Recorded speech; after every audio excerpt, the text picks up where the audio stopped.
It's about 6:29 now. 6:30 you can consider it's up to 6:40. Everyone heard? Your team won?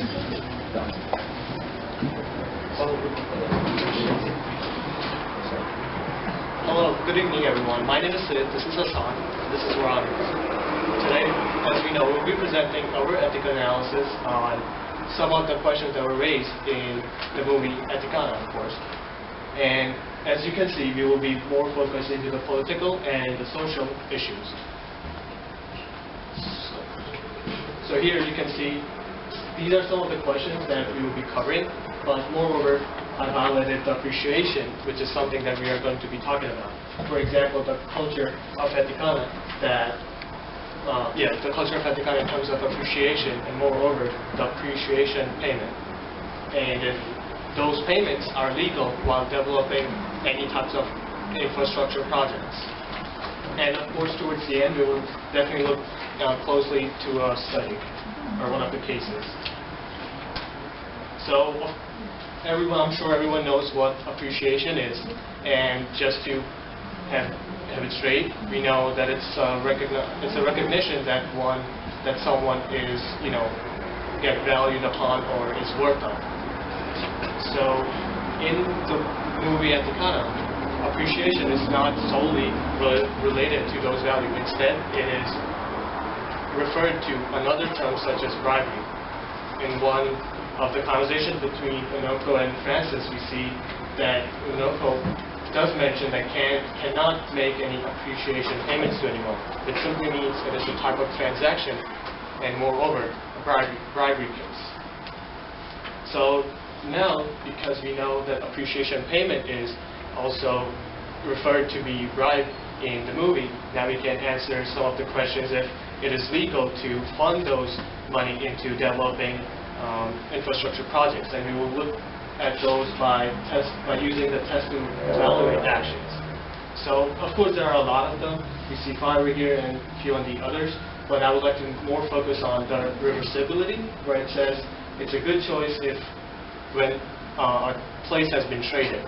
So let's say if I'm the government and you guys are the citizens who are paying the money for me to invest into, in terms of talking about the movie, a technical college, but let's say if you want a mall. If you want a mall, if I have the investment and I make all the decisions, would you want me to engage in activities, private activities that would, cost, which would not be in conclusion, which we could say is, if I go into any private... Man refuses to pay the appreciation payment. Grove suggests a middleman. And what is he really saying is, he says that you should launder the money to us if you're scared about being audited about giving us the money directly. And there are a lot of ways to launder money. In this case, it would probably be by a shell corporation, but modern day middlemen are usually you would hire a politician's or a CEO's son to do a job they're not qualified for, like Trump hiring Jared Kushner, his son-in-law. You even look at Hurricane Maria, which happened recently, and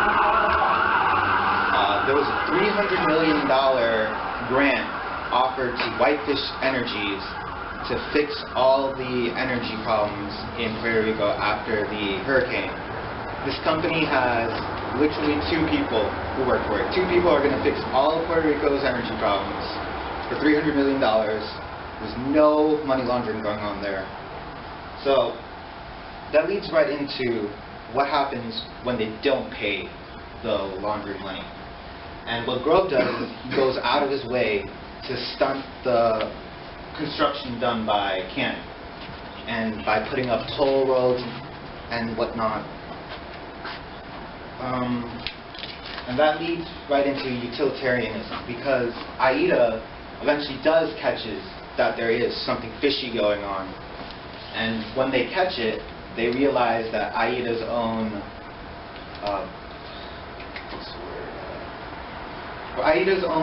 members were also involved in the embezzlement fraud. And we find out from her that she was getting a beach house, but she kept trying to hide it by saying in terms of utilitarianism that it's okay if we steal a couple $1 million as long as the school goes up and the mine goes up and people get jobs. But that's the problem with utilitarianism, is that it's based on perspective. So she's putting it in a way where it sounds good, but in actuality, once behemoth mines out, they're going to leave, and any good that was brought from them be gone. So it's actually bad that they're embezzling.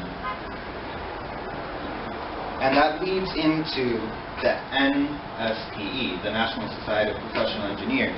And that gives us, engineers, an ethics code to run by, because the ethics code for politicians and political environment may not be the best to look at. We specifically look at Section 3.2, because they both specifically say that an engineer should work in the public interest and not deceive the public. And that's exactly what was the problem here. They were not working for public interest at the canon. They were working for their own selfish greed. And as engineers, we should always strive to do better. We have an ethics guide to follow through. Now I will pass it along to Veronica. So I want to talk a little bit about virtue ethics. With virtue ethics, you want to maximize the eudaimonia, or the ultimate good. So I like to use the example of like the one rich factory owner who has a bunch of underage kids that are working. So even though he's experiencing a lot of good and a lot of, shallow fulfillment in, payment of money, all those kids who are working in that company, they're kind of like really experiencing something horrible. So the ultimate good is very low in that situation. So in Ethicano, you see that there are three characters who are really benefiting financially.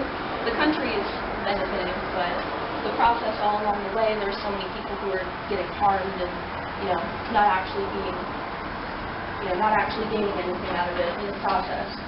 So Grove, his agent Francois, and Victoria, they end up financially benefiting, but since it's only these three who hold power, and the benefits are, largely financial, it doesn't really fit the criteria of being like, virtue ethics. The deontological ethical side of things, this is duty ethics.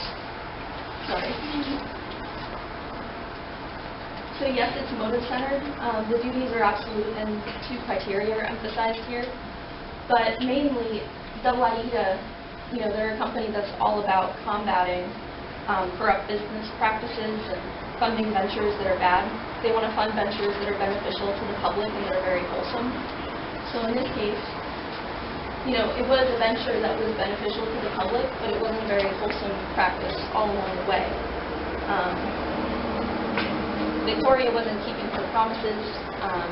She was directly going against what her company stands for, which was kind of unacceptable.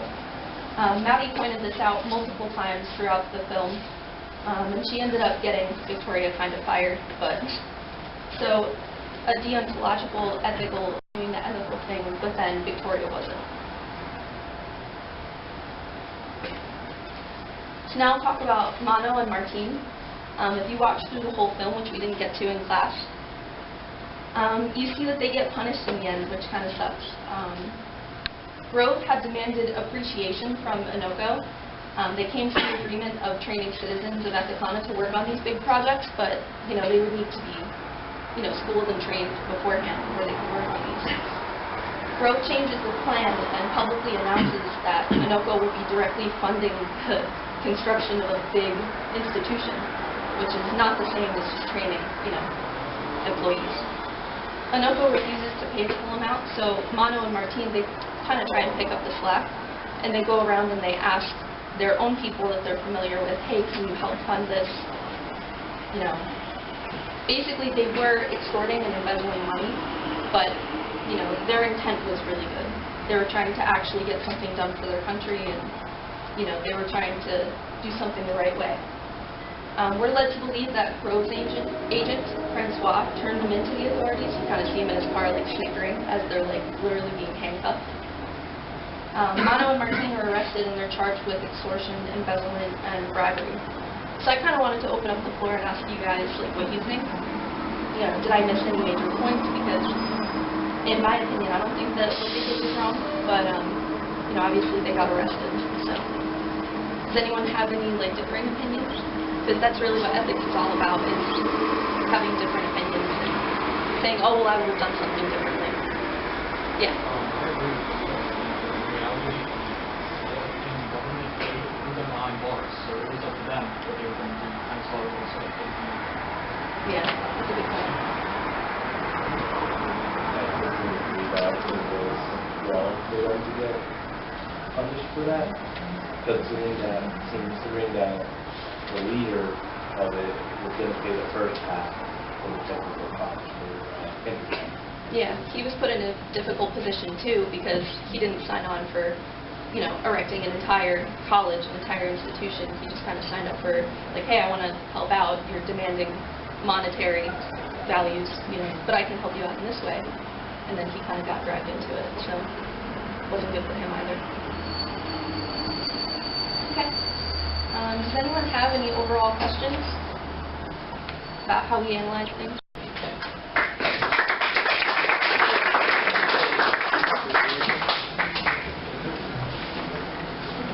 Problem in engineering and construction. So pretty much the large amount of funds creates an opportunity to embezzle money. So I mean, when you're talking about projects that are $100 million to a few $1 billion, I mean, it's kind of hard to notice when $100,000 goes missing. So it's kind of it makes it easier for people to embezzle money. So what does this do? It robs communities of funds. So when we're talking about either schools, hospitals, roads, the community is going to need that money eventually. So it's going to raise the cost of living, and it also removes the trust from the government, and that's obviously not a good thing. So one of the problems that we're going to go through today is Rebecca paying $20 per truck to get over the bridge, an FCPA violation, and that's the Foreign Corruption Practice Act. And what if the charge is not $20 per truck? What if it's $1,000 or $100,000? I mean, just a made-up number. And does it make a difference between how much money they're charging and where's the line? So to give you some background information, Rebecca's in the red Jeep. Prior to this, actually, Rebecca goes up to the job site, and the truck's already loaded with all the materials, and the truck drivers pretty much wanted some money just to get the truck moving. Even though the truck was already full with the materials, they were like, hey, you're going to have to pretty much give us some money just for us to leave the lot, even though it was ready to go. So Rebecca pays the money just because she knows that it's a holdup and they need to get the job done, and they move forward. So they get up to this road, and there's a one-way sign facing the other way, so they would have been fine to go through. And as they pull up to the sign, they switch it, and they're pretty much, they obviously have they have guns, and they won't let them go through unless they pay money. So Rebecca doesn't really want to, but their driver, one of the workers, pretty much was like, hey, let's just pay and get it through, so we could get the job done. So she pays $20 per truck just to get through because somebody's there with a sign and switches it. So is paying the $20 to get, it's not a bridge, but just to go through the road, is that a violation of the FCPA? There's a few clauses in the FCPA. So the first one is state dispatch prohibits paying bribes to not only foreign officials, but pretty much just bribes that are not justified. So in this actual instance, I believe that it actually was lawful because there's a clause in the FCPA that says if it's for the greater good or the common good of the community, then it's worth it. So I guess it's pretty much a balancing act between is it worth it and is it just a made-up number where they're just trying to make money off of you. I mean, the $20 for the vehicle, I mean, it's such a small amount of money that it's not really, it doesn't really matter in terms of the bigger picture. I mean, they're working on a multi-billion-dollar project. So, not saying that that makes it right, but just to get the trucks through, they just wanted to pay the toll. So does it make a difference whether it's $20 or $1,000? Pretty much, if it's a made-up number, like that $1,000 obviously is a made-up number. It's not a justified number where, okay, we're paying. The reason why it's $1,000 is because, oh, we have 5 workers that we're paying to stand here to block the road. We had to make a roadblock and whatnot. Obviously, that wasn't the case here. So, if it was justified, then pretty much it wouldn't violate the FCPA.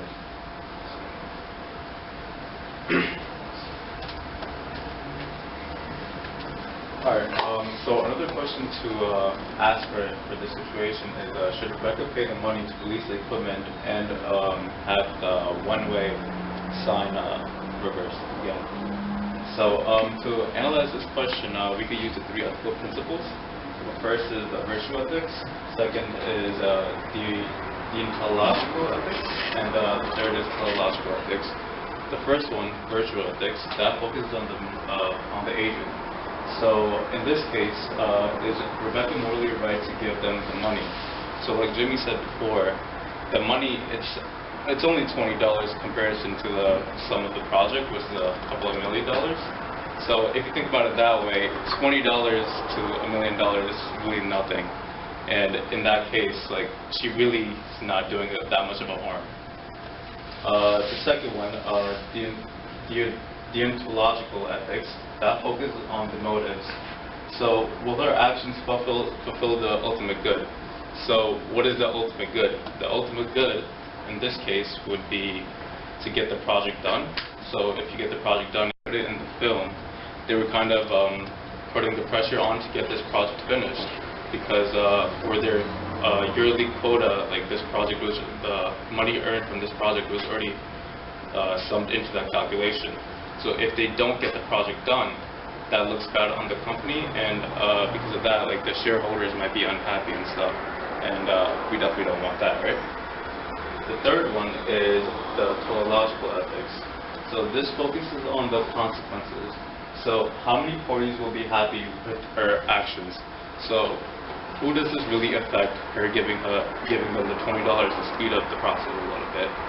So if you really think about it, it only affects the people she's giving the money, because again, this is a very poor country and they don't make a lot of money. So of course they're gonna try to get whatever they can from like them, especially because they're foreigners and they know they're gonna take kind of like advantage of their emotions and stuff, especially if they're like coming into a country like this and like notice like poverty and stuff like that. And secondly, it would also affect the company, but like I said again, it's only $20. I don't think anyone's really going to notice if $20 go missing from the budget, because it's not a big number again. Another way to look at this is through the NSP Code of Engineering Ethics. So under the rule of practice, it states engineers shall avoid all deceptive acts. So under this, yes, she did do something wrong, because before the roads were not closed when she previously visited, but now they are, and now she's giving them money to change, like, open the road back up again. So if you look at it that way, yes, she is in the wrong.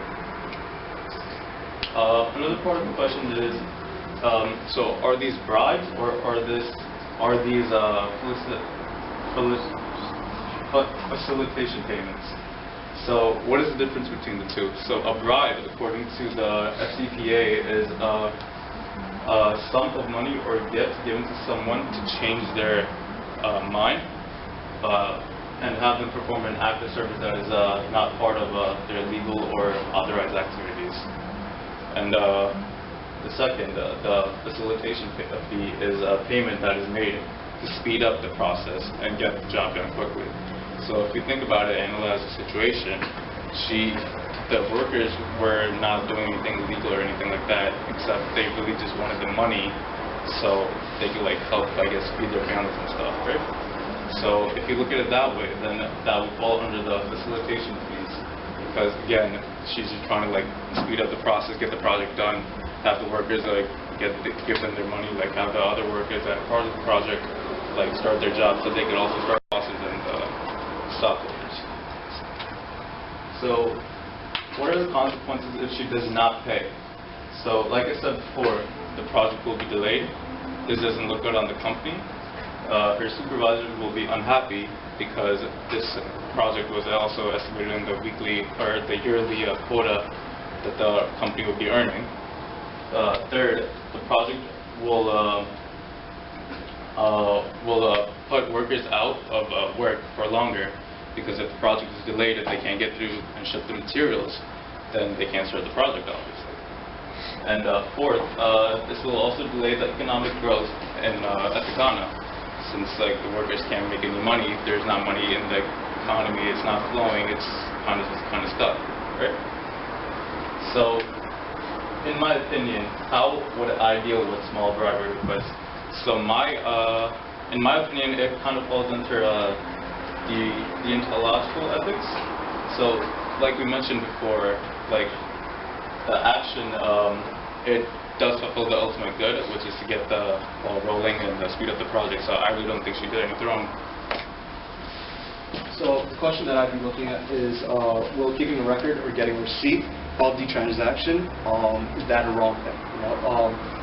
Does it act as a way of protection against later problems that could arise, such as audits and whatnot? So the question that we can look at based on the ethical philosophies is, why does Rebecca ask for the receipt in the situation? What does having a receipt for her do for her and her company, and how does having a receipt affect the consequences that may follow if an audit comes off of those payments? So continuing off of that, so from the FCPA, it says that payments that are offered to speed up a process are lawful, in a sense where it's not, so it says it's reasonable and bona fide expedition is lawful in a sense where it is helping to speed up a process or a project that is for the country or the person that they are working for. Could a receipt demonstrate that the action was transparent and not covered up? Obviously, yes. Having a record of things that were done shows that you are not just pocketing the cash. You're not throwing it into an unknown account, an unknown fund. You know exactly where the money is going and how it's being used. So it gives a sense of accountability. So what you could do with this is the harm test. Do the benefits outweigh the harms in the short term and the long term? So in this case, she does think about it personally and for the company. So the way that she asks for the receipts, right? Project, they get to go through and they get to continue the project, which is great. $20 for a truck to finish a multi-billion-dollar project. The long term is the companies that were part of this project were audited. They were investigated, and in a sense, her company was able to show that these are the records. Like even though we paid the bribes, we have details of where these payments went to. So they were able to show, like, okay, we're not stashing money away to like a business account. Another question that I'd like to bring up was should the contractors meeting have been famously taped? So again, you could use the ethical philosophies to ask questions: was the contractor right in recording the meeting? Why does he do it? To the benefit of who? And who does this affect? And how does it affect the ones involved? So according to the NSP Code of Ethics, right, it says that engineers shall not disclose without consent confidential information concerning the business affairs of technical processes of any present or former client or employer or public body on which they serve. Now, what Mono was doing was that he gathered all the contractors, right, and he talked to them about finishing a project which halfway through the discussion had fallen out of funding. Now they needed to raise the money, and yes, he was extorting money behind their back, behind the rest of the companies involved. But at the same time, he was doing it with the intent to help his country and to finish a project that would not only benefit the country, but all the future generations, the students, the kids that would come, without great profit to them specifically. If I would find myself in the middle of a meeting like this, I think that I would not bribe them to the point where it's like, hey, we need the money, this is how we're going to do it. I would try to get all the companies involved, because it's a commitment when you are, setting out for a policy to build something. And I feel like instead of going behind people's backs, it's better to, try to get those involved. But again, in this situation, there was a lot of corruption, and he couldn't go with the company because there was already bias towards each other. So in this situation, that was not viable. Do you guys have any questions? Any questions?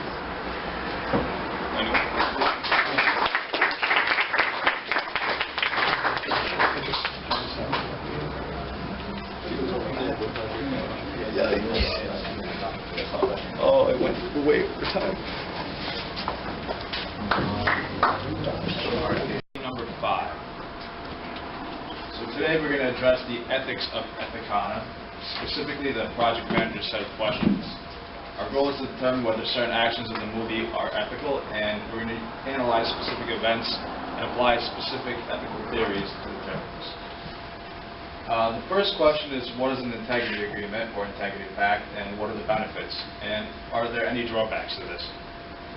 It's basically just an agreement that everyone's operating according to ethical procedures. It's beneficial to everybody because it's more transparency. It ensures that everyone is operating ethically, and there's more confidence in AIDA to secure these funds. In the words of Giselle, there's no favors traded and there's no money under the table. The drawback is that there's increased transparency. So if you are operating unethically, they will see that, and you're basically giving them more transparency on that. This is ethical according to virtue ethics because it ensures an equal and honest playing field for all. So in result, it's attainable by all. Everyone has an equal playing field, and become filled with lifelong ethical practices. They'll keep it going there. So when the direct request is made for $10 million to the minister's account, what should Yunoko do, and what response should the company make? What are the options? I think Yunoko made the right decision by not agreeing to the payment, and that is in agreement with NSB Code of Ethics, Section 2.5.b, which in some spaces states that we shouldn't give or receive any kind of gifts or bribes. And I think the company should have withdrawn from the project, which is also in agreement with NSPE Code of Ethics, Section 2.1.d, which basically says that engineers should not associate with any type of shady businesses or practices, which is essentially what the government of Ethicana is in the long run. So the company could have refused and continued with the project as they had.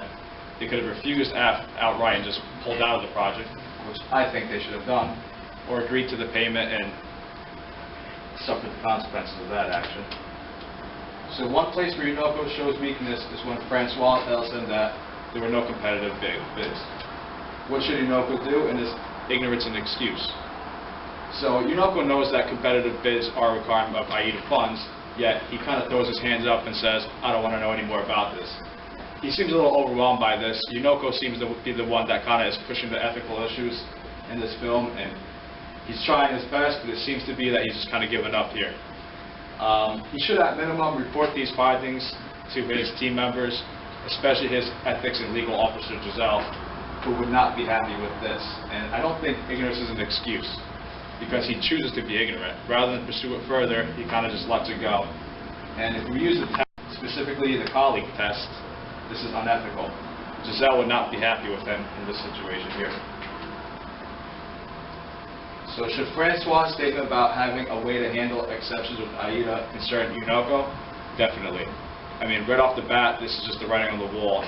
Everything is shady about this. He flat out says, I have a way to get around this, So Unoko right there should say, I'm pulling out of here, contact his ethics and legal officer, and move from there.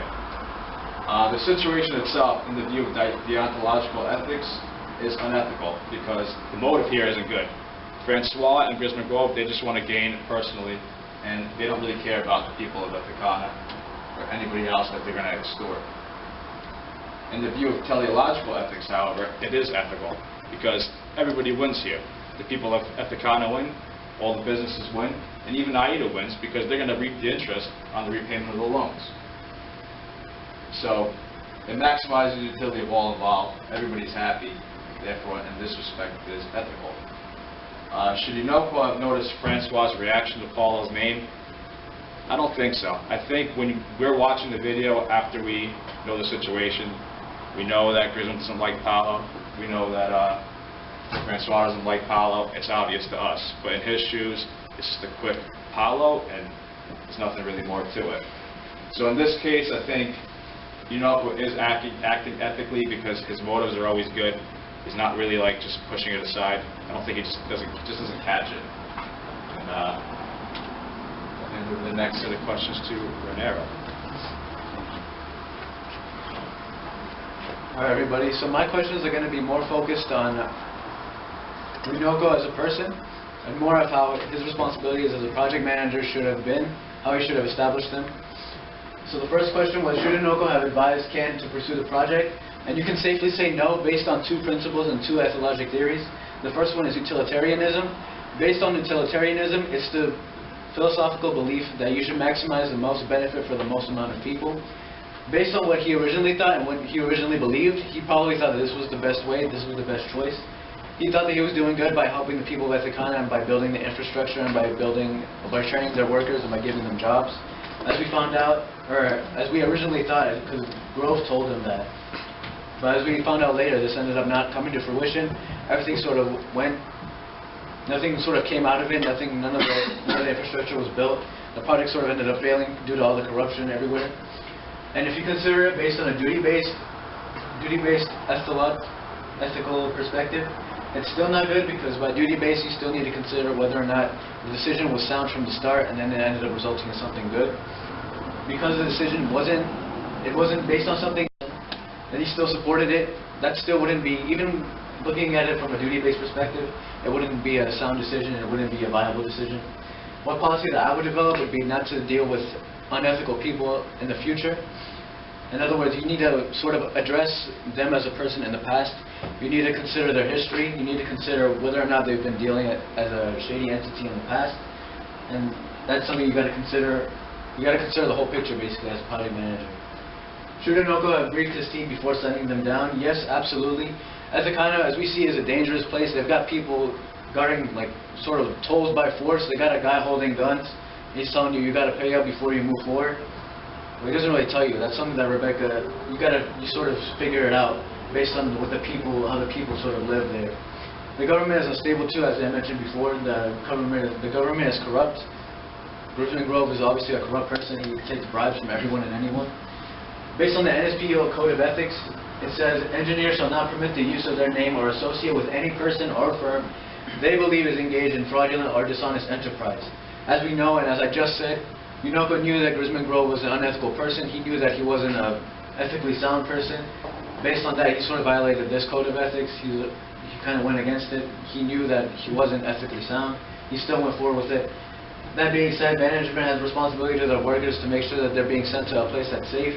Being sent to a place that's not going to get them arrested for some dumb reason. Unoko is now more involved with the project. This is due to the fact that he's working from the headquarters back in America, I'm assuming.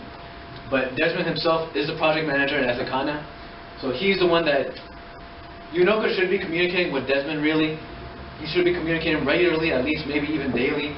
Because Desmond's the only one that really knows what's going on in Ethicana. He's the one that's sort of in charge of telling Unoko whether or not he's having problems, he's encountering unethical things, he's encountering like bribery, he's having to pay up bribes or anything.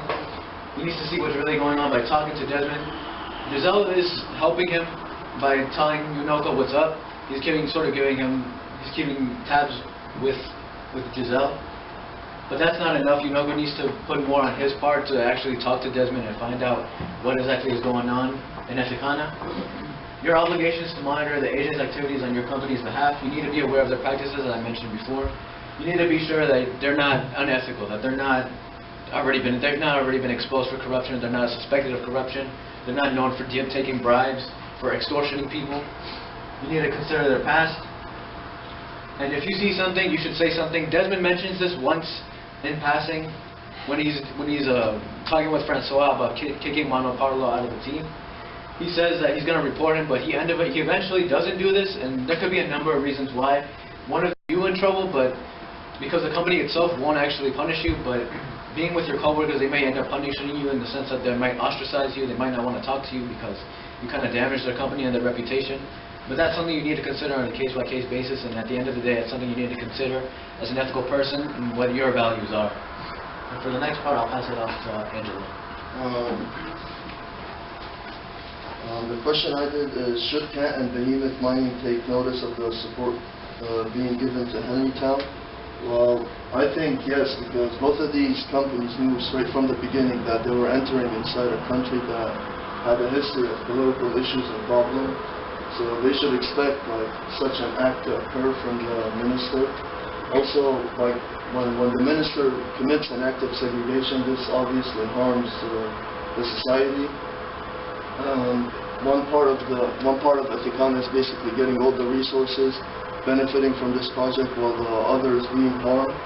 And applying the code of ethics, one of the fundamental canons says that engineers should take care of the safety, health, and welfare of the public. When these companies ignored this action done by the minister, they obviously put the half of the public of Ethicana under danger, and by that violated this code of ethics.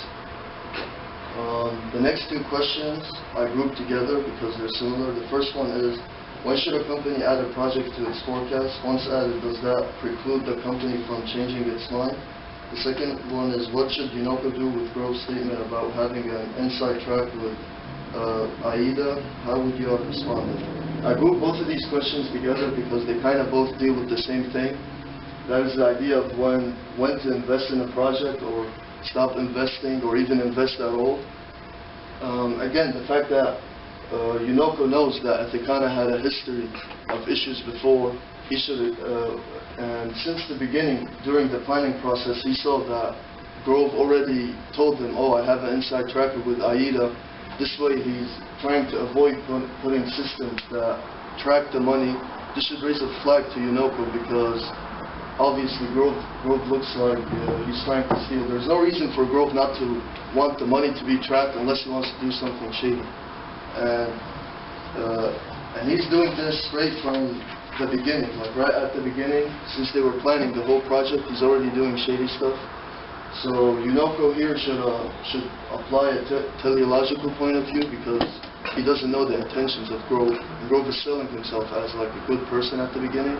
And if he would apply this ethic, he would realize that Cat already had a history of reputation damage.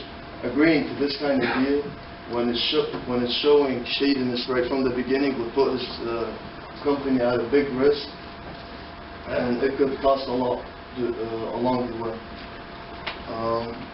Last question is, what do you think motivates Barrere? Is he trying to advance his career at the expense of the company? I think Barrere's character can be summarized by the last two actions he does.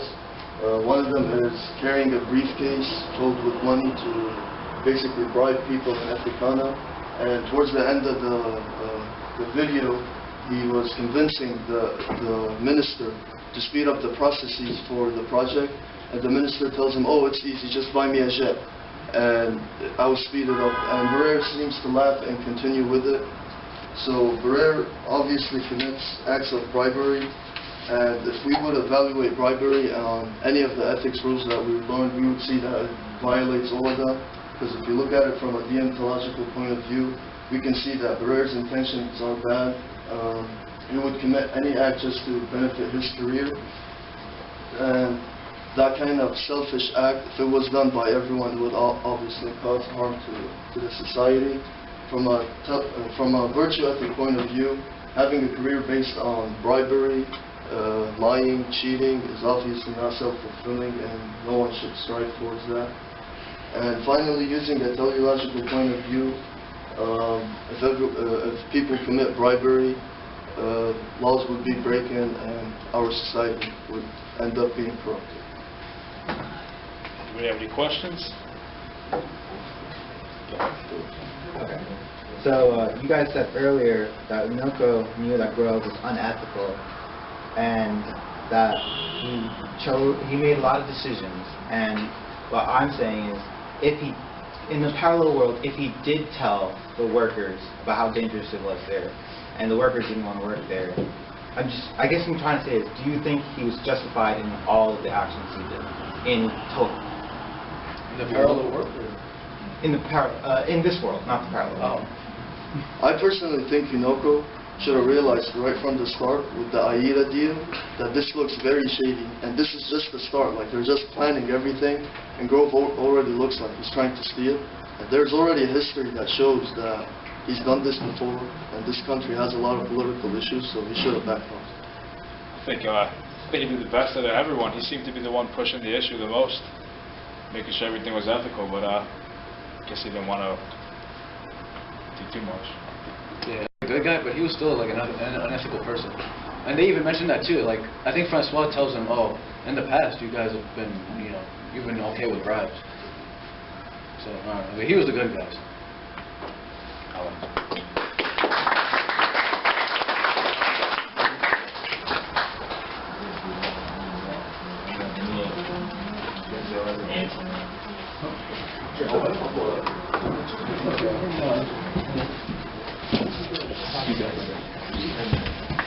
Ideas about ethics, understanding ethics in management.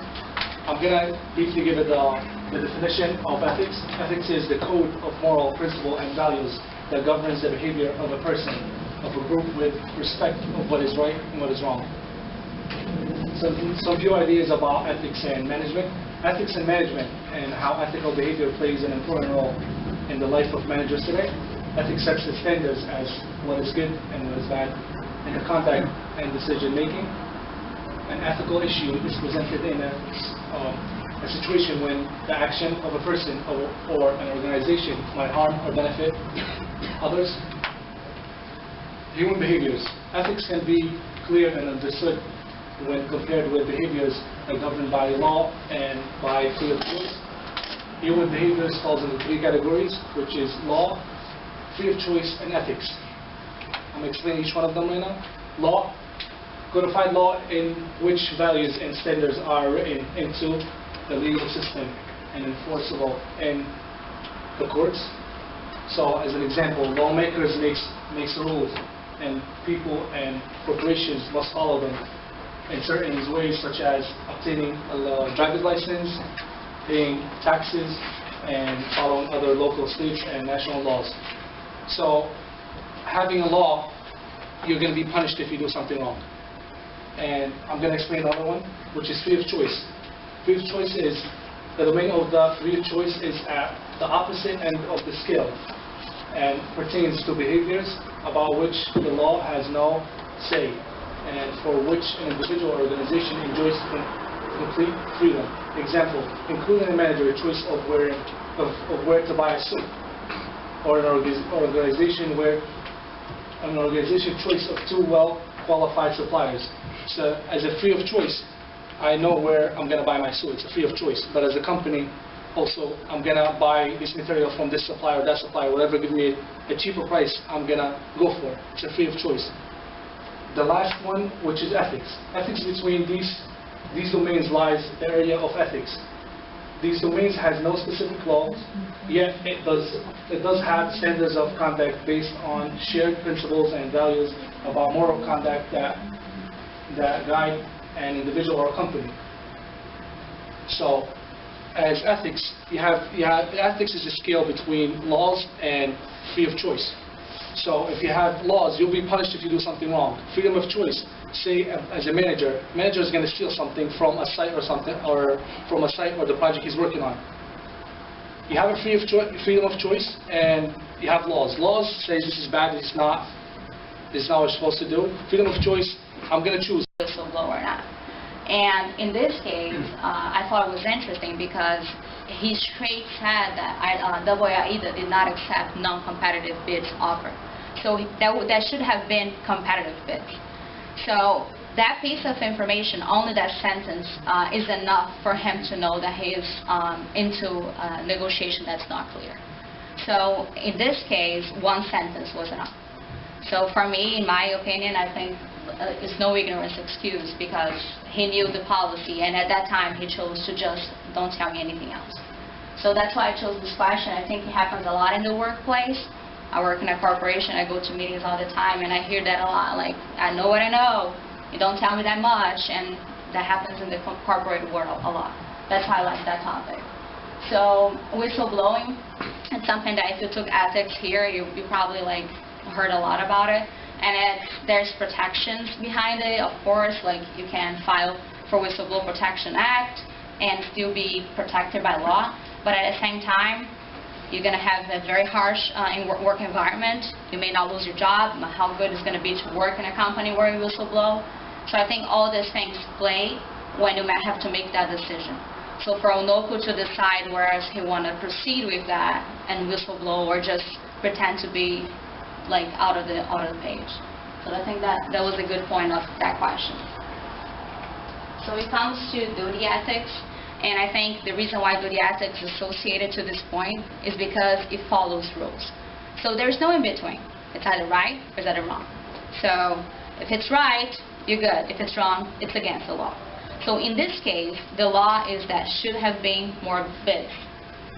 So in the corporate world, we know that state and federal law, there has to be other companies competing for a project. But in the private corporate world, that's not necessary. But in this case, because it was a regulation from the WIAIDA, it becomes a rule. So if you are not following the rule, it's wrong. So simple like that, black and white. Then when it comes to elaborating all of this, it's a lot of writing and like a lot of writing slides. But so the benefits and like overweight the harm. I think that's something that we always try to weight when we make a decision, right? Is that the outcome is going to be good? And I think in this case, when there's no bidding, it's very dangerous for not only the population that's going to receive the project, because you're not choosing the best company. You're choosing the company that's benefiting you. So it can be a very bad job. It can be very bad raw materials, very bad employees, but you don't care. So you're compromising the safety of a population by your own interest. So that's the major harm, I would say. The second harm would be the fact that other companies would not have the trial of going for a project in the long term. So you have the companies that are not bidding for it, so you don't have options. And definitely, if you're choosing a company because it's benefiting you, you should be worried about how the company quality is and how it's going to affect the project that you're doing. Another thing that I think is interesting here that says if I would be in a situation, what would I do? And I think it comes to the point that he wasn't a company that he knew that problems like that happened before. That's stated throughout the entire video, and he's still in that company. So in my position, if I'm in a company that things like this have been happening and I'm not happy with it, I wouldn't be. So what would I do in that situation? I would have left before this project, right way before all those shady things that he said happened, I would be gone, because I wouldn't be associated with it. So I think it's personal, but still, like, it's a choice that he made to stay, even though the company already had a bad reputation, and the country already had a bad reputation of corruption. When it comes to the hiding task, I think it's interesting too. Like, do you hide from people when you do something wrong? And I think it really depends, right? Because sometimes you do something wrong without knowing that's wrong, and that's usually when you tell everybody and somebody tells you you're wrong. But I think in this case, like Onoko did, and most people do, is just they hide it. And if they hide it, they are testing against themselves that they are actually guilty. Because why would you hide something if you're right, right? So when you hide something, it's usually you're doing wrong. So that's already like a no. So that's the part I talked about that. So when it comes to NSPE and the Foreign Corrupt Practice Act, I like this slide because in the video there are like many professions, people have different professions and things like that. I'm not sure if you're local as an engineer or not, like graduate engineer, but I don't think it matters. So my question would be like, does it matter if you're an engineer or if you're not an engineer? is ethics related only to your profession or to our actual moral character? So for me, I understand that if you're a business major, which there's no code of ethics for a business major, but there's a bunch of like silent agreements that you sign with companies, does it mean that you can be unethical because your profession doesn't have a code of ethics? Of course not. So I think it's not only related to the NSPE, and we know, as everybody stated, like there's a lot of things that are wrong. You should not associate yourself with corruption. That's obvious. Foreign Corruption Practice Act. You should not be associated with corruption in another country either. Like, that's the law. So those things are known, independently profession you are. You can ask somebody like that has no like education at all, doesn't know how to read and write, and they know what's moral. So I think it's not only associated with NSP, but associated with like what do you want as a company. So that's what I got out of that match. Okay, so the question I looked at was, as a project manager, what are your obligations to monitor the agent's activities on your company's behalf? And if something happens that gives you cause for concern, what should you do about it? So according to the NSP Code of Ethics in Section 2.4, it states that engineers shall act for each employer or client as faithful agents or trustees. And so therefore it's important for the project manager to monitor his or her agents in order to ensure that the company is acting ethically and up to standards with that. And then if you take a look at Section 3.1, it states that engineers shall be guided in all their relations by the highest standards of honesty and integrity. So also, if the project manager sees something that's going on that's a little fishy, he should approach either his employer or the clients in order to fix the issues of any unethical doings. So if you take a look at the common practice test, what if everyone behaved in this way? Well, if everyone behaved in this way, then, I mean, there would be a lot of corruption and there would be no ethical, there would be too many issues going on in the world, and honestly, it's the project manager's job to make sure that everyone's acting ethical. And the same agrees with the self-respect test. How will I feel about myself after making this choice? If the project manager has some sort of moral sense, then he will actually approach the clients or the employers and tell them what's going on. And if we take a look at duty ethics, duties are absolute, and therefore the duty to be honest is not flexible. So obviously the project manager needs to approach these issues and take it to their employers and fix the issue, because we can't, if this keeps happening, then if everybody engage in bribery or corruption, then decisions will never be based on the public interest, and at the end of the day, that's what's most important. Does anyone have any questions? Team number 8, my teammates Carlos, Ramon, and Brendan. And our topic is about engineering, project engineering. And we would like to start with a small introduction about the project engineer with Mano. And Mano is the project engineer for Ethicana project, and he was chosen by Ken Construction Company to run the construction work in Ethicana. He's originally from Ethicana, that's why he knows what's going on there and how it works in Ethicana. That's why the Minister Grove wanted to get him off of the project so that he can steal the project funds. And although Mano knows that the government of Ethicana, represented by the Minister Grove and his assistant Francois, is deceiving them by making an announcement of building a technical college. He, for the sake of his people, tried to keep the work running by gathering the business and raise the funds, by gathering the businessmen and raise the $3 million of funds. Our topic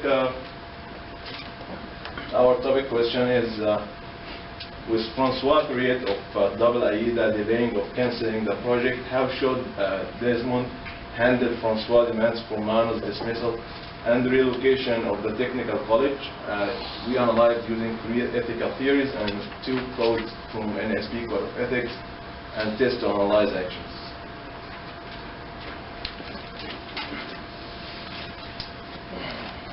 Okay, so we use utilitarianism ethics, and this pretty much is the theological and consequentialist ethics, simply defined as the consequences of one's actions are the basis of any judgment about the rightness or wrongness of those actions.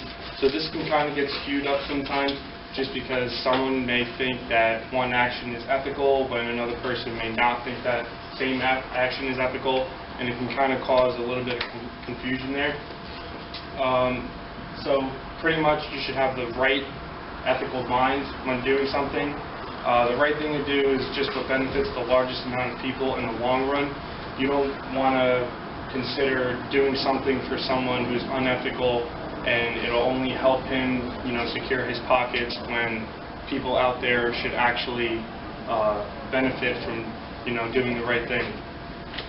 Manu and Desmond and their decision, they decided to place the technical college and community, and this was probably for the better because that government was ignored ever since they became the Ethicana government came into power, and for the ethical decisions made, there was fundraising for construction of the college, integrity agreements to prevent robbery and extortion, and construction equipment from Henrytown. So this provided a lot of jobs in Henrytown, and also using their own construction equipment, so they didn't have to outsource different things. So for virtue ethics, virtue ethics is based on the person rather than the action, and it's the ultimate good to maximize fulfillment. So this looks at the moral character of a person rather than the action itself. And Madden felt Technical College should be moved to Henrytown, and his decision and discussion with suppliers came with complete honesty and transparency. And he showed this from the beginning. He wanted to do the right thing. He wanted to make the right decision, and people involved were just not letting him do that. Using the virtue analysis, his actions were deemed ethical. He wanted to make sure his hometown got the benefits of the project, since they were shut out. And some might look at this and say I was only trying to help where he grew up, but I think, from everyone watching the movie, he was really just trying to benefit the greater community.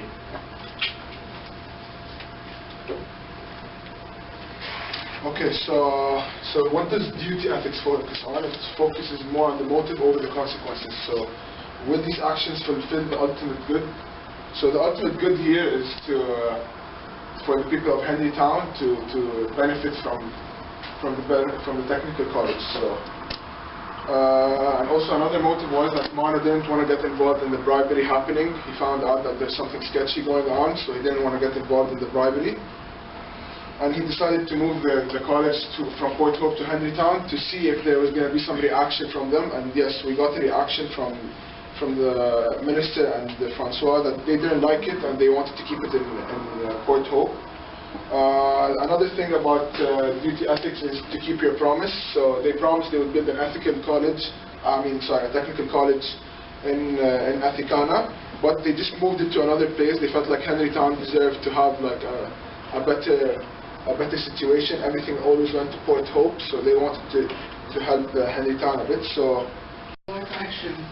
Public death, how will it look like on the newspaper? Listen, so any company in the world wants some benefits from any project. So when the Ethicana or the campus, a college to Ethicana, and this is posted in the news, that's make a good reputation to the company and make the company more famous, and just help the company a lot for having a lot of jobs, having a lot of business, and that's what the company needs. But at the same time, there's another test. It's a common practice test. What if everyone act in the way? Would be agreed to act in the way benefits the community rather than themselves? Here, Could Atacana or could the company say, I don't care which place the college will be built, if in a rich place or a poor place? They are not Atacana companies, American company, and they went there to do just business, not to do not to follow ethics code or but.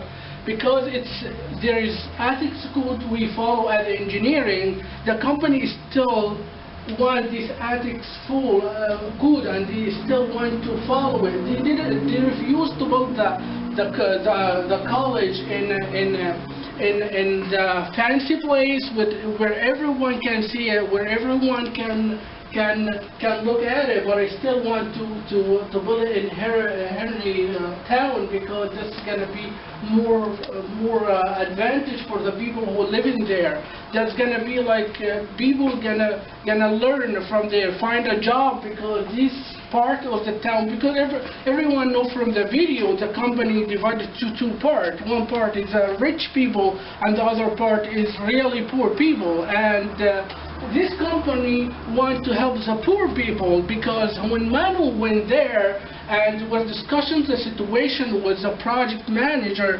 he told him, oh, this project is not going to help the other side, and he doesn't understand what it means, the other side. The other side means the people who really wants help, the people who really want clean water, want electricity, want education. It is still, and the other test we're looking at is corruption. Like in any country in the world, there is corruption, but the size of corruption is it's different from the company, from the country, from country to another. In this country, the prime minister, they want to make the project not really to help people, to make profits behind this project. So if the company refuses to give him what he wants, in the sense that he doesn't want the project, and that's what happened in the end, because when the company didn't want to do business like this and didn't want to give him little money, the whole project is canceled. And this has led us to the next slide, which is Code of Ethics. We find out there's two Code of Ethics involved in this situation. Avoid the Spirit Act was in Code of Ethics part 1.5 we find out there's no manipulation. If this is right, is right. If this is wrong, is wrong. So in the beginning, the company was clear that says we don't do business like this. That means we don't give money to let the business pass to make a profit. Think about it. If I'm head of the company and I'm gonna give $10,000, but in the end I'm gonna reach a lot of money, I'm gonna agree. But another code of ethics, and if we read this code of ethics, we design typically for this situation. Engineers shall at all times to serve the public interest. Engineers are encouraged to. Here is what happened. Moodle want to serve his community. The really people who want help. He didn't want show for himself. He want to help these people and make these people get a profit from the project. And in the end, the summary is... So to sum up the whole thing, throughout the whole analysis, we found out that Manu spoke with complete honesty and transparency. His motives and decisions assured his actions were ethical. Were ethical. He had the best intentions throughout his actions. And to answer our topic questions, no, we don't think that Desmond should dismiss Manu, and they should actually relocate the technical college to Henrytown. Any questions? Well, what are you going to do if you were in Manu's position? I would have just left from the beginning, although it's my native country, but as you can see at the end of the movie, he got arrested. He looked bad, so I wouldn't want to get associated with that. I would just pack my bags and bounce, leave. Any more questions? Education and Training Global Project intended to fight corruption in the global engineering and construction industry. Any similarities to this film that has to do with that was done by a person, a company, project, incident, or countries are pure coincidental. In the film, we're introduced to 3 businessmen and government officials discussing about a project to extract copper and gold in the Ticana Mountains. As the film comes to an end, we learned the project was corrupt and was run through bribery, which raised a lot of questions in the international cultural issues and the legal community. Does the lawyer have any responsibility to something once he hears the project is dirty? In the film, Rudy is the attorney for Behemoth Mining Company. He was the one having a discussion with Barrier about the Ticana project, and he warns Barrier about where bribery and corruption could take him. He asked a question to Barrier regarding the Ticana project, and the question was if the business with Ticana was a bribe or Barrier and the firm are being a victim of extortion. Barrier does not answer that question, but Rudy does give him 2 possible answers. The one answer is if it's a matter of the firm, Behemoth, being a victim of extortion, then Barrier and the company will have a defense. But if it's a matter of the company offering a bribe, then Barrier will not have defense. So this tells us that this situation is considered a legality test to evaluate Barrier's actions. Also, throughout the whole conversation, Rudy tells Barrier that he does not care about the ethics of the company. He only cares about the law. That's what his main interest is. And this tells us that he's more of a duty ethicist than a utilitarian or a virtue ethicist. And regarding the answer to this question, in my perspective, I think he does have a little bit of responsibility to the company once he hears the project is dirty, because he's the legal counsel of the company, and I don't think a legal counsel wants to have any problems with any project regarding his company putting at risk. This right here is a picture that I took from a Statista that tells you the percentage in the industries in the world. And as you can see, the top one will be the extractive industry, has the most bribe in it, then construction, and so on. And the reason why I put this picture is because as engineers, we could work in any industries in the future, but there's a chance that we can face a bribe. Another person focusing on, he's just letting it slide by. He tells Barrier that he's not interested and he doesn't care to click on any information about it. The hiding test also shows that the lawyer would, more likely than not want others to know he's ignoring ethics issues. In fact, it would be best if he acted on the matter and notified the corporate company official. That way he'd kind of be thinking outside the box, a little further beyond being just a legal counsel for the company itself. His actions may be related to deontological ethics, so he simply makes a choice as to whether his actions are right or wrong based off of a set of rules. His motive is to uphold the law, and he tries to do that. In fact, ignoring the issues led to a huge loss for the overall project. The lawyer Rudy, he advises Barrier, the Behemoth mining executive, that Behemoth may have a defense only if they never offer anyone a bribe. Nonetheless, the lawyer should have known that the project was dirty and extortive, and that they should have backed up. Another question we explored is, why is extortion sometimes considered an acceptable defense to bribery? Well, first, bribery is offering a form of money or any other favor to someone in power in order for them to take a certain course of action that you would find favorable that they would normally wouldn't take. Extortion is clearly described as a practice of doing usually something along the lines of bribery. However, you're threatening or you're trying to coerce an action out of somebody against their own will. Bribery specifically can be a type of extortion, but in order for it to be truly considered an act of extortion, there needs to be a threat of action if a person does not take a bribe. That being said, the person being bribed who claim they are being extorted, that is threatened if they don't take a bribe, and that individual can claim defense by stating that if they would not take a certain action, perhaps take a sum of money to do something, they could be hurt either financially or physically. The next question is, when is it okay to go along with local practices, and when is it not? On what basis do we make that decision? It's okay to go along with certain local practices if they fall along certain legal and ethical guidelines. One can't simply agree to a sketchy business or a shady operation just because they feel like they need to go along with it. Even if, especially in our particular circumstance, the ethic union practice or custom was to be dirty and corrupt, we can make the decision on the basis of the Code of Ethics, ensuring all guidelines are met. The National Society of Professional Engineers Code of Ethics states in Section 1.5 to avoid deceptive acts. The decision can be clearly made on the basis of virtue ethics. As a good person, one possessing good traits as an individual will make a just action. Ethicana shows what certain individuals ignored virtue ethics, fundamentally lack the core characteristic of honesty. The National Society of Professional Engineers Code of Ethics, Section 1.6 also states that engineers should conduct themselves honorably, responsibly, ethically, and lawfully so as to enhance the... Another point I want to raise is when you're working in a foreign country, pretty much different country where your company's based at, which ethics should you go by? Should you go by the ethics for that country, or should you go by the ethics of where your country is based on? First thing I want to talk about is when you're talking ethics, ethics is not really in the site or in the engineering site. It's in the person, the engineer, the businessman, whoever the person is. It's a motivation coming out of you rather than out of the site.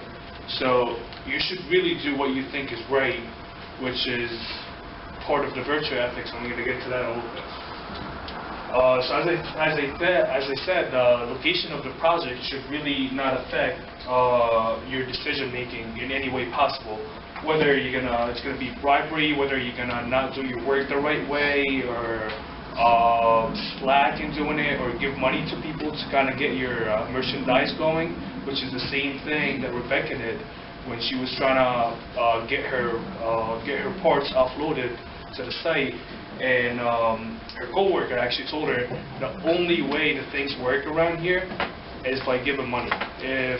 And she learned her lesson, and next time when she was trying to get through, she innocently got out of the car and she started giving the money to the guy so he can flip the sign, which is pretty much defeat the whole point of you're not going with the ethics that's inside you. You're kind of going with whatever the country is doing. So my other point is, if they were in the U.S., for example, they wouldn't have been able to do that much of corrupt work that easy.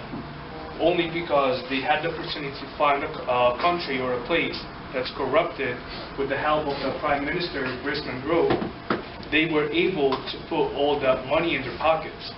Other than that, I mean, it's going to be way harder to find people who can get bribed or can get money to do the work. My other point is, none of the businessmen or the minister had any virtue ethics.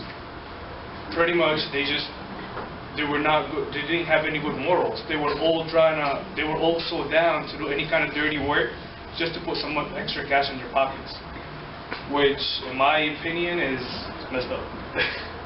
And also, one other thing I want to talk about is when they violated the ethics code, NSPHE, section 2, code section 2.4.3. It says engineers should not accept financial or other valuable consideration, directly or indirectly, from outside with the work which they're responsible for. And we can see that Berere and Victoria, they did the exact opposite of that. When Berere got bribed to let the whole project slide, and also when Victoria from Double Idea, she accepted the house in the Bahamas in order to get the funds going. Also, another example of, Maggie was a very good example of utilitarian ethics, only because she's the one who figured them all out by doing the whole chart of figuring where the money was going, and she pointed back to Victoria, and that's when she got arrested, and the whole thing was pretty much busted. Well, this is just a conclusion to our presentation. As you can see, there's only 3 points that we only listed. And the person will be private should be avoided at all circumstances when it comes to workplace. Corruption will always be present in the industry, but it is important to make all ethical decisions to the best of our ability. As engineers, it is important to provide honesty, impartiality, fairness, equity. We must be dedicated to the protection of the public health, safety, and the welfare. That's our presentation. Do you guys have any questions?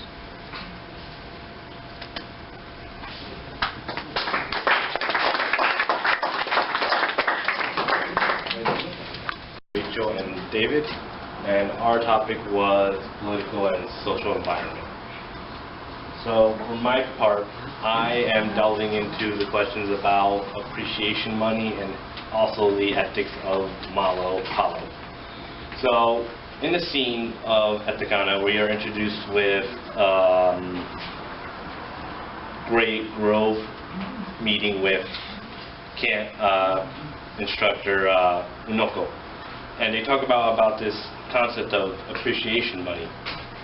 And so far as it goes, Unoko,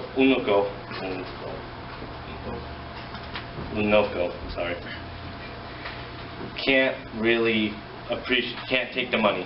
Why? Because it goes under the ethics of the Foreign Practice Act, which involves not giving money to foreign government.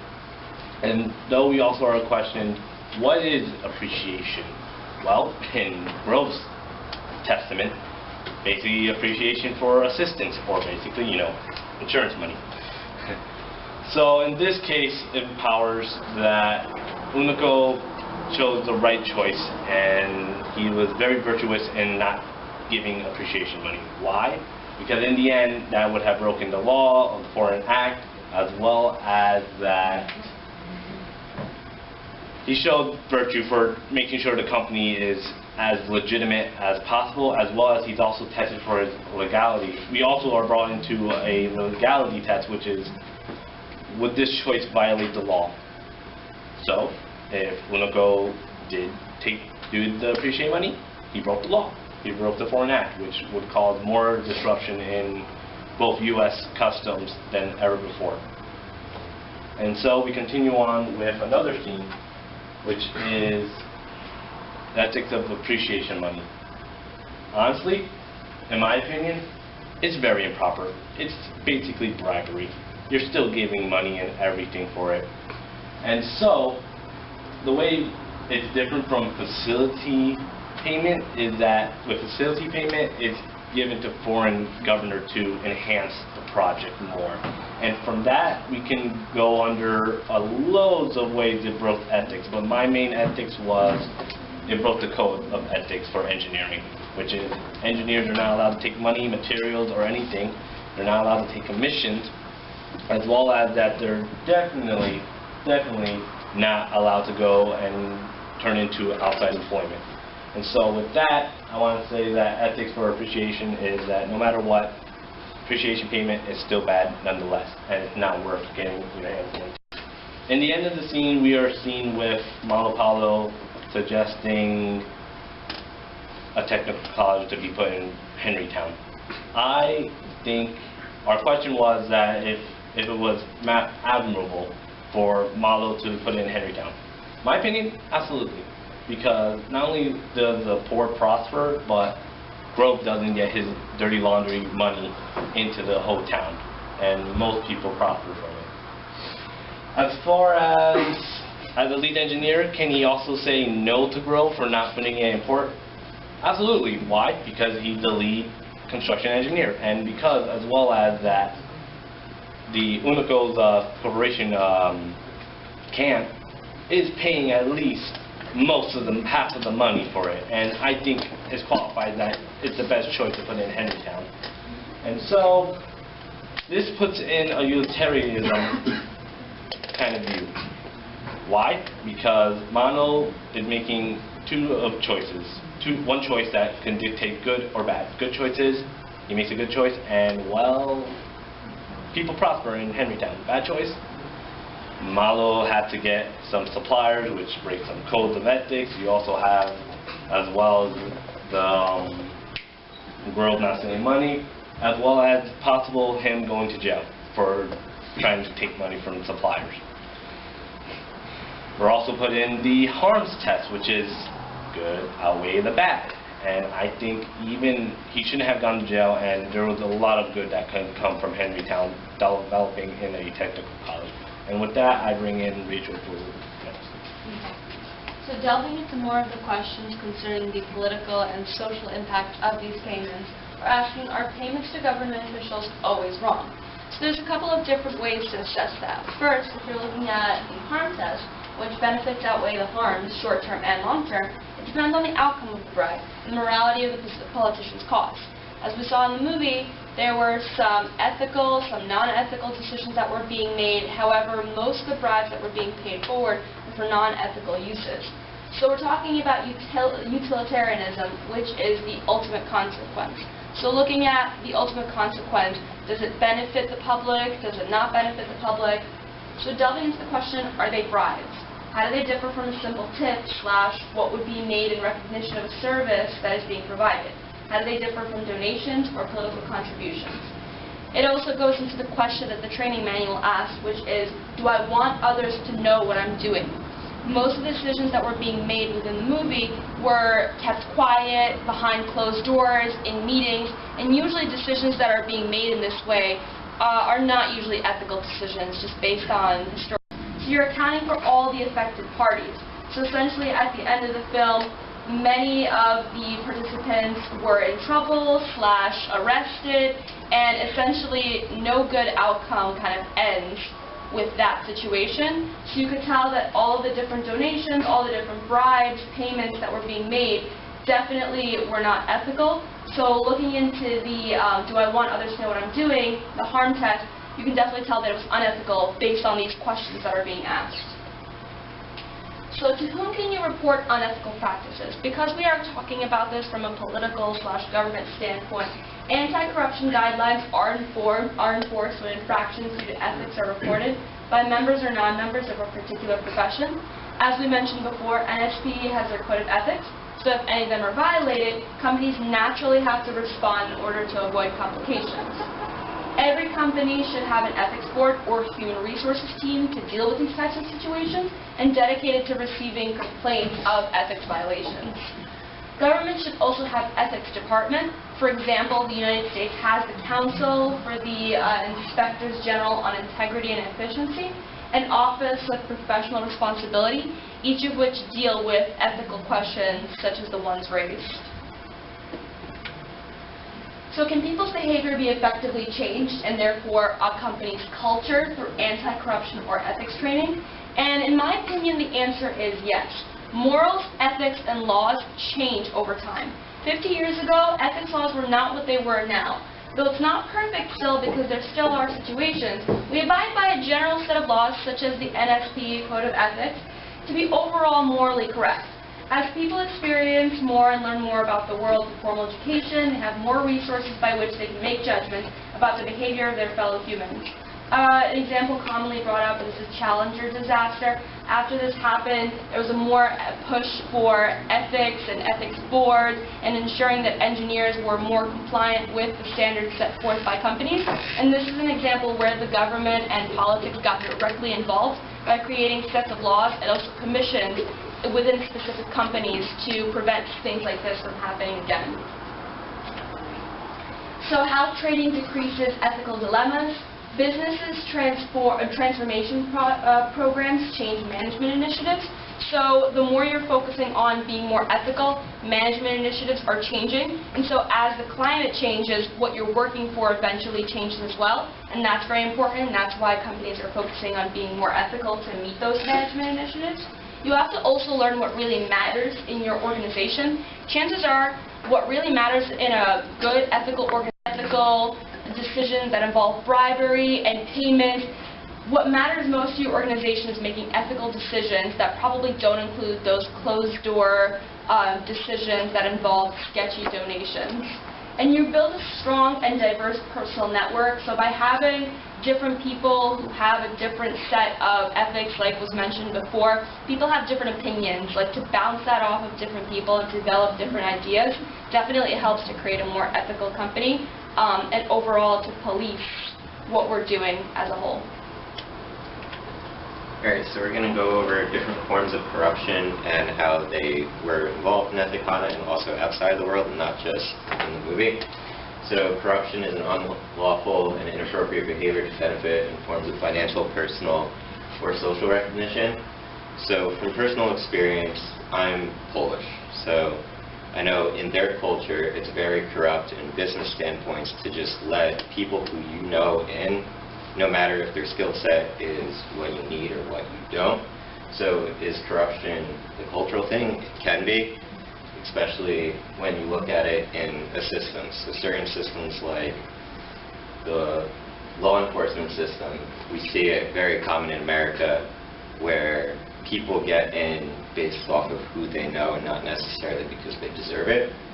So if you go around as an Ethicana, like, did they deserve all these things, or did they just get in it through who they know and what they have?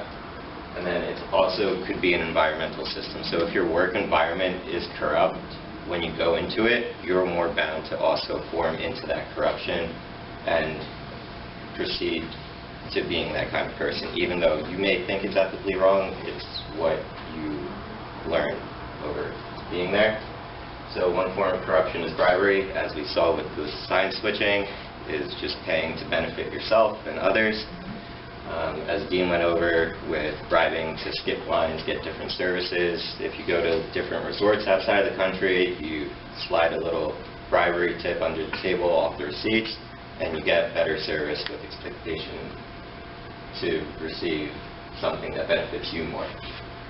Extortion is using information against people to benefit you. So we see this in work fields, that if someone has leverage on a project or something, they may use it as a standpoint to pivot the project to benefit them or to just get more recognition for something within the project. Embezzlement is withholding or allocating assets in other locations. And then grease payments, payments to force actions to expedite certain priorities or laws or anything. So with the building in Ethicana, payments were given to expedite things, as well as, like, we see it a lot in political standpoints where people support certain parties by giving them donations to benefit what they want and for them to proceed and do their political standpoint from their perspective just by simply donating money to them. So forms of corruption take away fairness, righteousness, opportunity, and growth to people, as well. To the bigger companies, it benefits them because they have all these resources, while if a smaller company or person wants to get involved, it sets them back even further than they already are. And so in summary, basically we use ethics every day.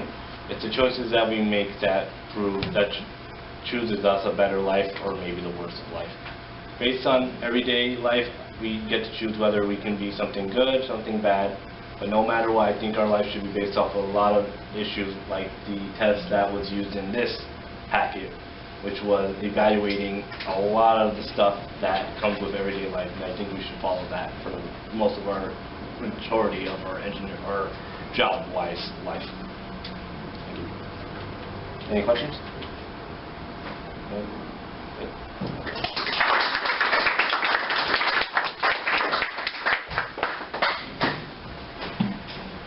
Environment pretty much defined all the types of ethics that we're speaking. So it's virtue. The first one being virtue, and it relies on ultimate good. The first criteria being self-sufficiency, where wealth is not sufficient enough, and the second criteria where obtainability is all that somebody wants. If one has the power, then others cannot obtain the same. The next one is the ontological ethics, where your ultimate good is the goodwill, and it focuses on the motives over consequences. And bribery is not as desirable as a universal principle, and there is not a duty to engage. The next one being theological ethics, where that's ultimate good as well, and it's for pleasure and utility. It emphasizes consequences over motive and maximizes the utility of all concerned. And let's see these. So our partner who was supposed to do that wasn't here today. So next I'm going to define bribery, extortion, embezzlement. And so bribery is giving or receiving something of a value in exchange for something else or kind of influence in return that the recipient would otherwise not offer. Extortion is a criminal offense of obtaining money. Property or service from an individual or institution through courtesy. And embezzlement is theft or misappropriation of funds placed in one's trust or belongings to one's employer. Grease payment, a bribe or extorted money, usually relatively small in amount, provided to a low-level government official or a business person in order to expedite a business decision. Finder's fee, a fee paid by a business to a person or organization for bringing to its attention financial investors, potential new employees, or whose relationships with business will materially benefit. And one of the questions were, when are political contributions legal? What is the difference between political contributions and appreciation payments? So political contributions are made in such ways to avoid the United States regulations for federal election campaigns, but that would be for the political contributions. And the types of contributions would be contributions, donations, or voluntary gifts such as money or service or ideas. And when a donation was referred to like offering something so something can be moved up faster. And yeah, so here we continue on with appreciation. And throughout Ithacana, it's constantly used and it's explained as to be given extra money for support or to get something to work out in one's favor. And bribery is given, again, bribery is defined. And when it comes to referring back to the National Society of Professional Engineers, based on 5B, it states that engineers shall not offer or give, solicit, or receive specific things, but in Ithacana that was actually happening throughout the entire scene, like most of the scenes. Alright, so I'm going to be talking about the term pay to play. So pay to play simply refers to situations where one exchanges money to engage in activity or to earn some sort of influence or favors. So it's prevalent in many different industries, but it's mostly identified with politics. In politics, it is seen as a practice where a business or entity makes financial contributions to gain influence with political officials and to obtain government contracts. So in these situations, government contracts are given to those who provide financial contributions to things such as campaigns and things of that nature, rather than those who provide the best service for the contract. So there's definitely a major issue throughout the world, including the U.S.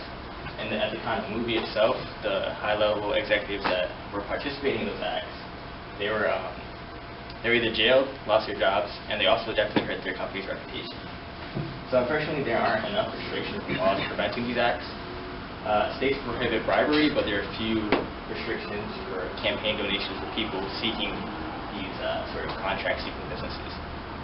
So an example of that would be New Jersey. So New Jersey Election Law Enforcement Commission states a contribution made prior to the award of the contract may disqualify a business entity from receiving a contract. So the language here is not very strong in terms of discouraging doing these acts. So it just simply says you might be disqualified from receiving a contract, which is not really deterring anybody from doing it. Alright, so some examples of real-life situations in the U.S.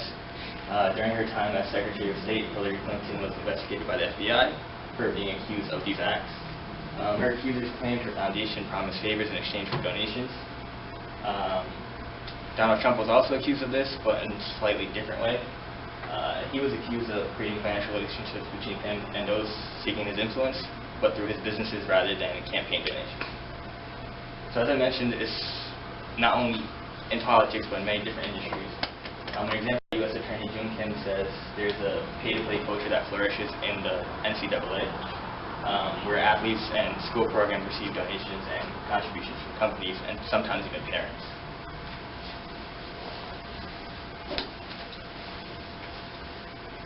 Okay, so I'm going to say, how do you report unethical practices? Obviously, the first thing you want to do is like talk to your boss or someone above you at your company. But if they're not paying attention or whatever, you can go to the NSPE Board Ethical Review. It was founded in 1954. There's like 7 different experts, and they deal with all the reports of ethical violations. If you need to go out of your company. And it says in the Code of Ethics, the whole paramount to safety, health, and welfare of the public is the #1 canon. And also there's a professional obligation to be guided in all of their relations by the highest standards of honesty and integrity. Alrighty. Anyways, that was the first question. And then there's another question about like ethics training and if it changes your ethical things. And then I got this quote. They did a study, and it says that engineering ethics education is not effective. And the research showed that no evidence of a gain in ethical decision making between freshman and senior year students. So that's pretty interesting. I feel like it kind of just means, people are just going to be people, you know what I mean? They're just who they are morally. So learning about learning about like all the duty ethics and stuff, but I don't really think it, it really affects people in the real life. And and then engineering programs lack accurate and reliable ways of teaching professional ethics. And that, I got the sources from that. And that concludes our presentation. Any questions?